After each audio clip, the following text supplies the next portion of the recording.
Welcome back to my channel, Hidden Points. Today, we're diving deep into the psychology of the fitness fanatic. Because behind every perfectly timed workout, every early morning gym session, and every disciplined routine, there's a mind fighting battles most people never see. Imagine a young man named Tyler. He grew up feeling like everything in his life was completely out of his control. He watched the adults around him make choices that created chaos and uncertainty. Then one day, he discovered something new. When he lifted weights and followed a strict routine, he felt a sense of stability, safety, and power that he had never experienced before. Fitness became the one place where his effort directly led to results, where life finally made sense. For Tyler, the gym wasn't just a gym, it was a sanctuary. Now, imagine a woman named Haley. She spent years doubting herself, feeling disconnected from her own emotions. When she started running, she felt a fire ignite inside her that she couldn't explain. The more she trained, the more she felt like she was building a new, stronger identity. Every mile she ran felt like proof that she wasn't weak, that she wasn't the girl who used to cry in secret. Running became her way of rewriting her own story, one step at a time. Psychologists explain that people we might call fitness fanatics are often driven by deep emotional patterns. For them, exercise becomes both a powerful coping strategy and a form of emotional regulation. Think about it. When the world feels unpredictable, the structured nature of a workout plan can feel incredibly grounding. It's a space where you are in complete command. Neuroscientists have found that intense physical activity does something remarkable to our brains. It activates our reward pathways, releasing a flood of endorphins and dopamine. These are the brain's natural feel-good chemicals. They soothe stress, reduce anxiety, and create a profound sense of control and peace. This chemical reward system can become a powerful motivator, reinforcing the behavior over and over again. So for many people like Tyler and Haley, fitness isn't just about physical health or looking good. It's about seeking emotional security. It's about dealing with unresolved fears and managing immense internal pressure.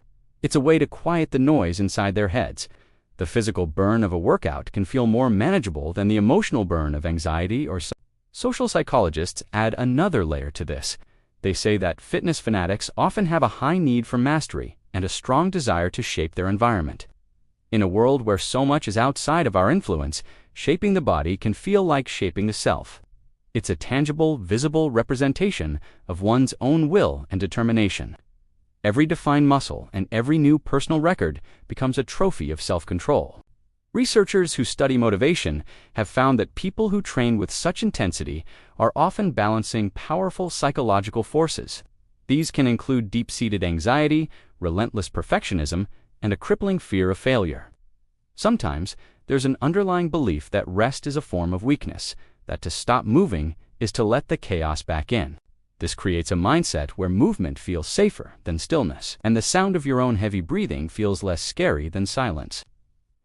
Silence is where the uncomfortable thoughts live. Sweat, on the other hand, is a distraction. It's a physical manifestation of effort that proves you're doing something. You're fighting, you're in control. We see this play out in dramatic ways. Think of Tyler, who starts skipping vacations and social events because he's terrified of losing his hard-earned progress. The thought of missing a single workout triggers more anxiety than the idea of missing out on life experiences.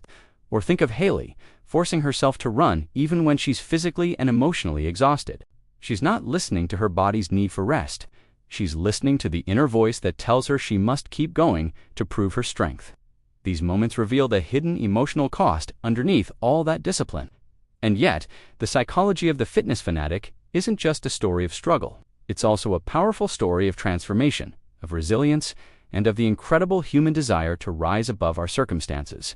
It's about building strength, literally with your own two hands, to combat feelings of helplessness. There is something profoundly beautiful in that determination.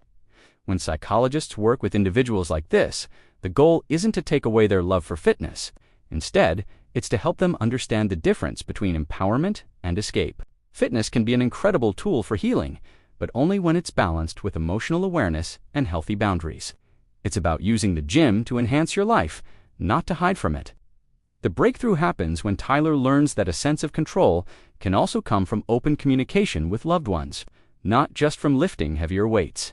It happens when he realizes that true strength includes the flexibility to take a day off and just be present with the people he cares about. And for Haley, transformation occurs when she learns that emotional strength includes rest and vulnerability. It's about understanding that being strong doesn't mean never feeling sad or tired. It means allowing yourself to feel those emotions without judgment and giving your body the recovery it needs. When they reach this point, they evolve from fanatics into balanced individuals. Fitness becomes something that supports their life rather than something that consumes it. Ultimately, the psychology of the fitness fanatic is a story of the body trying to heal the mind. It's about building habits, routines, and physical strength that whisper to a troubled soul, "You are safe now. You are in control." The discipline becomes a shield, a way to navigate a world that once felt too overwhelming to face without some kind of armor. Movement becomes their compass, their identity, their way of holding it all together. When we understand this deeper story, our perspective shifts. We no longer just see a person obsessed with exercise. We see a human being on a journey, trying to feel whole and grounded. We see someone who found a way to build a fortress of strength when they felt most vulnerable. The journey then becomes about learning to integrate that strength with inner peace, so they no longer need the armor to feel safe. They discovered that the strength they built on the outside was a reflection of the strength that was inside them all along. Thanks for watching. If this resonated with you, consider subscribing for more content that explores the fascinating complexities of the human mind. See you in the next one.